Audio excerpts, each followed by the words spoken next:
Hi guys, continuando aqui a explicação da quarta semana do PET 1, agora dos exercícios 3 ao 5. Ele já tinha trazido para vocês esse texto aqui de Taking Responsibility, e ele traz uma outra parte, uma continuação do tema, e os exercícios vão ser a respeito desse texto aqui. Mais uma vez a gente não vai ler, a gente vai vir direto no exercício para saber. Esse which é mais uma question word que quer saber qual. Qual que seria a diferença desse which pro what? Normalmente o which ele traz possibilidades. Ele traz para você sugestões. Então sempre quando vier sugestões, ele vai usar o which. Quando não tiver nenhuma sugestão, é livre, você pode escolher acerca de qualquer tema, de qualquer resposta, vai vir o what. E aí aqui vem definition, que é um cognato, né? Definição. Of responsibility. Então, qual definição de responsabilidade é dada no texto? Então, qual a definição de responsabilidade é dada no texto? Vamos subir aqui no texto. Quando a gente procura pela palavra responsabilidade, a gente vai achar ela aqui nesse primeiro quadrinho. Só que, obviamente, que o texto está falando sobre ser responsável. Mas exatamente sobre responsabilidade, vamos ver o que pode ser que está falando aqui. Então, responsabilidade is.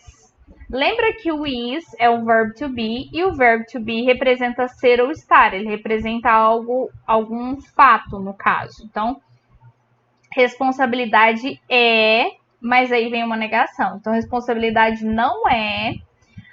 Aí o about, fica aqui para vocês uma dica do que é o about. O about é sobre. Então, se eu falar assim, talk about your teacher. Fale sobre a sua professora.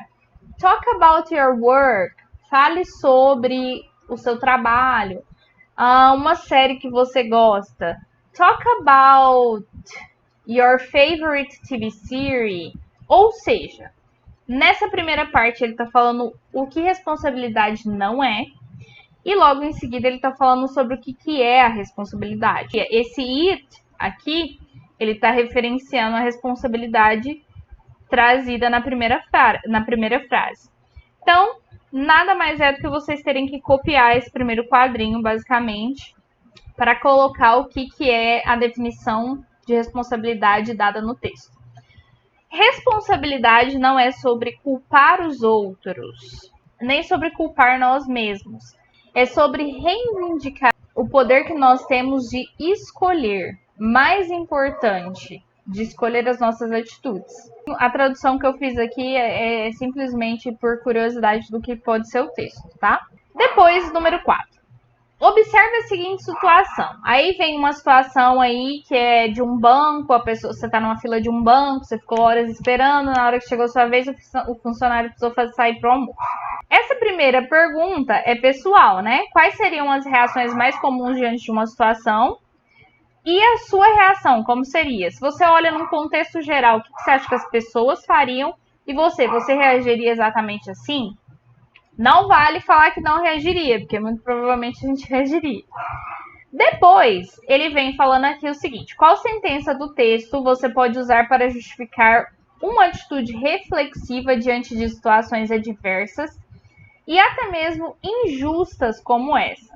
Existe uma forma de lidar com esse tipo de situação se a gente refletir um pouco sobre o nosso comportamento, sobre a situação que está acontecendo. Então, se você para pensar que, poxa, a pessoa que trabalha no banco também merece, né, um horário de almoço, não é culpa dela que você ficou na fila esperando esse tempo todo, não é culpa dela que somente ela está atendendo e outras pessoas não estão, etc, etc. Você vai refletir e responder àquela ação de uma forma diferente. Então, vamos achar no texto alguma coisa que se pareça com isso que ele está pedindo aqui. Aqui, a gente já sabe que ele está dando a definição de responsabilidade. Tarará, tarará, an event, que é um evento. Tananã, a gente, vocês já sabem que o we é nós, né? A gente react, reage ou responde. Então, é essa parte aqui que está respondendo aquele exercício.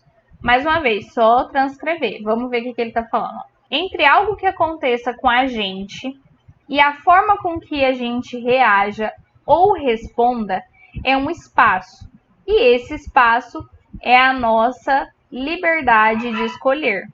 Ou seja, o tempo entre a ação acontecendo e a forma com que você vai responder aquela ação, esse espaço aqui é o espaço que você tem para decidir, para escolher a forma com que você vai responder ou reagir. Então, como que você justifica uma atitude reflexiva?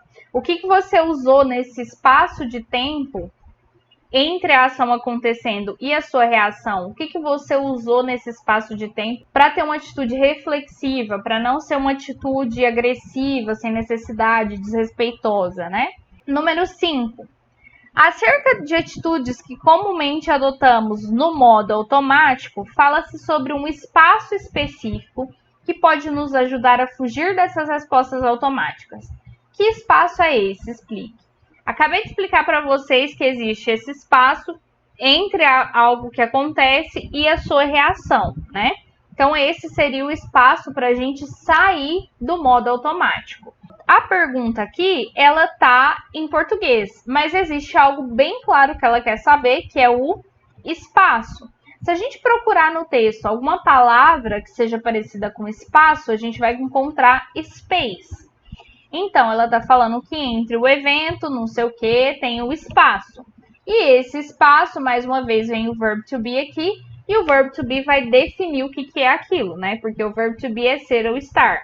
Então, se eu falo o espaço é, esse é o verbo to be. Então, ele está definindo o que é aquela palavra. E eu, inclusive, deixei sublinhado aqui para você de verde. Essa aqui é a resposta do que é o espaço, que é a liberdade de escolher, e aí você vai explica com as suas palavras.